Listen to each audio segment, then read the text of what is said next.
धाकड़ खबर, बेखौफजुमा बेबाक अंदाज। धाकड़ खबर के न्यूज़ रूम से मैं आपके साथ हूं अकरम रईस खान। एक और जहां अपनी गिरफ्तारी के खिलाफ नवाब मलिक हाईकोर्ट पहुंच गए हैं। उन्होंने ईडी की भूमिका पर कई सारे सवाल खड़े कर दिए हैं। हाईकोर्ट उन सवालों पर गौर करने के लिए तैयार हो गया है। तो वहीं दूसरी ओर समीर वानखेड़े के पिता ज्ञानदेव वानखेड़े, जिनका पुराना नाम दाऊद है, उन पर आरोप है कि वो मुसलमान हैं, वो भी हाईकोर्ट पहुंच गए हैं। उन्होंने नवाब मलिक की गिरफ्तारी के फौरन बाद एक अर्जी हाईकोर्ट में दाखिल कर दी है। दोनों घटनाक्रम जो अदालतों से जुड़े हुए हैं और नवाब मलिक से ताल्लुक रख रहे हैं, इनको कैसे देखा और समझा जा सकता है, विस्तार से आपके सामने रखने जा रहा हूं। लेकिन इसी के साथ और भी बहुत सारी चीजें हैं जिनसे आपको रूबरू कराने की कोशिश करूंगा। जैसे ईडी अब नवाब मलिक के बेटे को गिरफ्तार कर सकती है। जी हां, किस मामले में गिरफ्तार कर सकती है, क्या है पूरा प्रकरण, उससे भी आपको रूबरू कराऊंगा। लेकिन सबसे पहले बात कर लेते हैं असदुद्दीन ओवैसी की।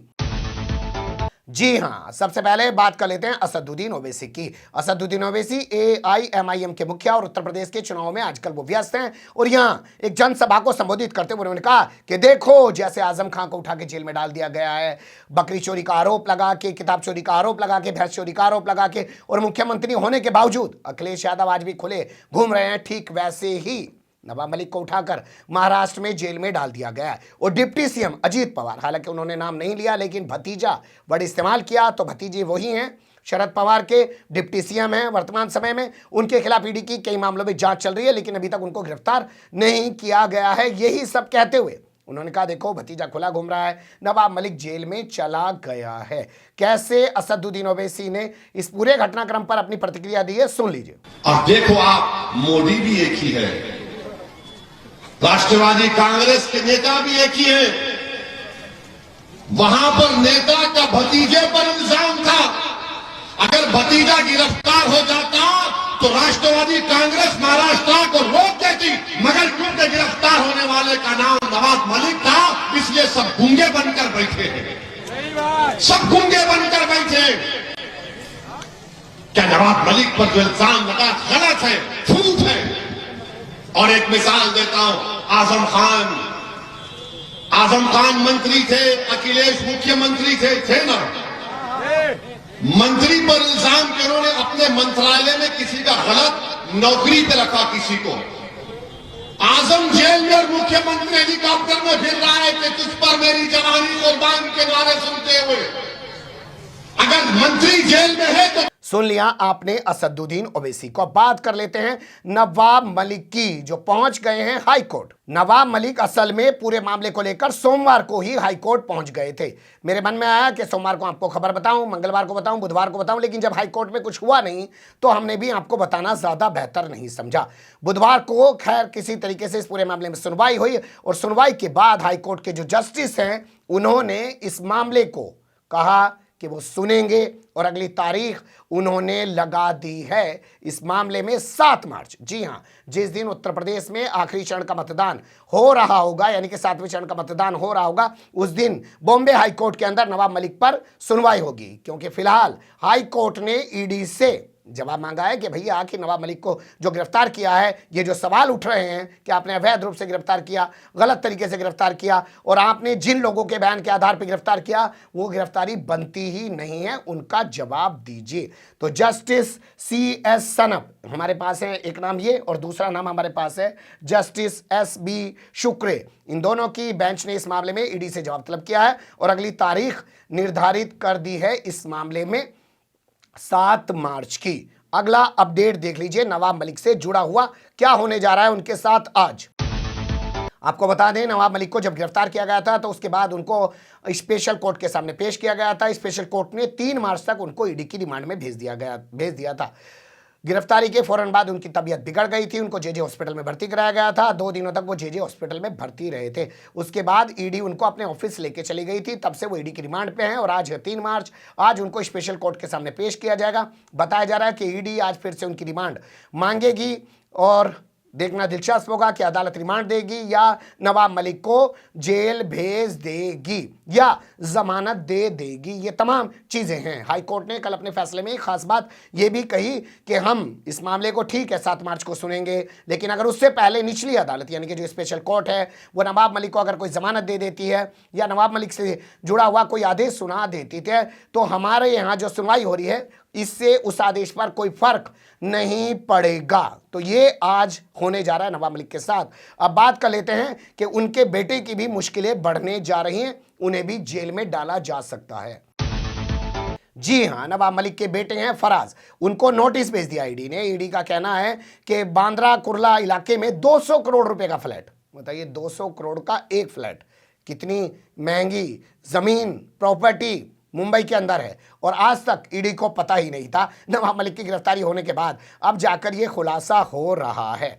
तो बांद्रा कुर्ला इलाके के अंदर एक जगह है, वहां पे 200 करोड़ रुपए का एक फ्लैट जो है वो ईडी की जानकारी में आ गया है, और बताया जा रहा है कि 2006 में असल में इस फ्लैट को खरीदा गया था। सोचिएगा 2006 में खरीदा जा रहा है, 2014 से नरेंद्र मोदी सत्ता में बैठे हैं, तब से नोटिस में नहीं आ रहा है। 2014 में ही महाराष्ट्र के अंदर देवेंद्र फडणवीस मुख्यमंत्री बनकर बैठ गए थे, तब नोटिस में नहीं आया था, अब जाके नोटिस में आ रहा है। 2006 में फ्लैट खरीदा गया था जिसकी पेमेंट जो है 3 किस्तों में की गई थी, और बाकायदा एक कंपनी के जरिए पेमेंट की गई थी जिसका नाम है Touchwood real estate private limited. इस कंपनी के जरिए पेमेंट की गई थी। इस कंपनी की जब बैलेंस शीट खंगाली तो उसके जरिए पता चला कि 200 करोड़ रुपए का फ्लैट असल में फराज मलिक का है, नवाब मलिक के बेटे का है। तो उसको नोटिस भेज दिया गया है। हालांकि अभी उन्होंने हाजिर होने के लिए थोड़ा वक्त मांगा है, पर क्या ईडी उन्हें वक्त देगी या उठा के उनके पिता की तरह घर जाएगी, वहां पूछताछ करेगी, उठा के लाके ऑफिस में रखेगी, फिर कुछ देर बाद बताएगी कि गिरफ्तार कर लिया है। हमने देखा है अनिल देशमुख के मामले में, पहले अनिल देशमुख को गिरफ्तार किया गया, फिर उनके बेटों की गिरफ्तारी की लगातार कोशिशें की जा रही हैं। अगला अपडेट एक और खास है, वो भी देख लीजिए।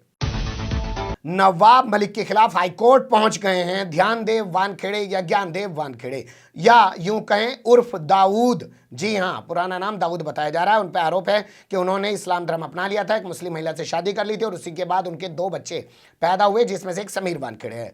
तो वो पहुंच गए बॉम्बे हाईकोर्ट। उन्होंने जाके कहा, माई बाप देखिए, आपने फला टाइम पे दिसंबर के महीने में एक आदेश दिया था, उस आदेश में आपने कहा था कि नवाब मलिक मेरे परिवार के खिलाफ, मेरे बेटे के खिलाफ कोई भी टीका टिप्पणी नहीं करेंगे, लेकिन बावजूद उसके नवाब मलिक ने मेरे बेटे के खिलाफ टीका टिप्पणी की, यानी कि अदालत के आदेश की अवहेलना की, इसलिए अवमानना के केस में उनके खिलाफ सजा सुना दीजिए। तो इस बार बॉम्बे हाईकोर्ट के जो जस्टिस हैं जिनका नाम है SJ कथावाला, उन्होंने कहा जब पहले से ही नवाब मलिक जेल में बंद है तो ऐसे में उनके इस मामले में सुनवाई करना और सजा सुनानी तो बहुत बड़ी बात है भाई, अभी तो सुनवाई चल रही है ना, तो सुनवाई करना कोई ज़रूरी नहीं है। इस मामले को फिलहाल अभी टाल देते हैं, और नवाब मलिक जब खुद हाजिर होंगे तो इस मामले को सुना जा सकता है। ये कहते हुए अदालत ने समीर वानखेड़े के अब्बा दाऊद वानखेड़े को जो है झटका दिया है, और नवाब मलिक के खिलाफ जो उसने अर्जी दाखिल की थी, मौके पे चौका मारने की जो वो कोशिश कर रहा था, वो सुनवाई नहीं की है। अब देख लेते हैं, यहां पुलिस कमिश्नर को बदल दिया गया है। जी हां, हेमंत नगराले को हटा दिया गया है और उनके स्थान पर संजय पांडे को मुंबई का नया पुलिस कमिश्नर बनाया गया है। हेमंत नगराले का तबादला करके, आप जानते हैं ना हेमंत नगराले को कब कमिश्नर बनाया गया था, जब वहां पे परमवीर सिंह को हटाया गया था। अब इनको हटा दिया गया और इनको हटा के भेज दिया गया महाराष्ट्र राज्य सुरक्षा निगम में MD के पद पर इनको तैनात कर दिया गया, ट्रांसफर कर दिया गया, और इनके स्थान पर संजय जो पांडे हैं उनको नया पुलिस कमिश्नर बनाया गया। अब यहाँ पे सवाल खड़े हो रहे हैं कि आखिर इनको हटाया क्यों गया। तो 2-3 तरीके के घटनाक्रम सामने आ रहे हैं, मैं बारी बारी से आपके सामने रखने की कोशिश करता हूँ। जैसे पहला घटनाक्रम तो ये सामने आ रहा है कि जैसे जो केंद्रीय जांच एजेंसियां हैं वो धड़ल्ले से काम कर रही हैं, मुंबई के अंदर किसी को भी उठा रही हैं, किसी को भी जेल डाल रही हैं, और लोकल पुलिस को उसकी जानकारी तक नहीं हो पा रही है, या लोकल पुलिस का जो इंटेलिजेंस है वो उसमें फेल हो रहा है। इसके लिए हेमंत नगराले को बदला गया है।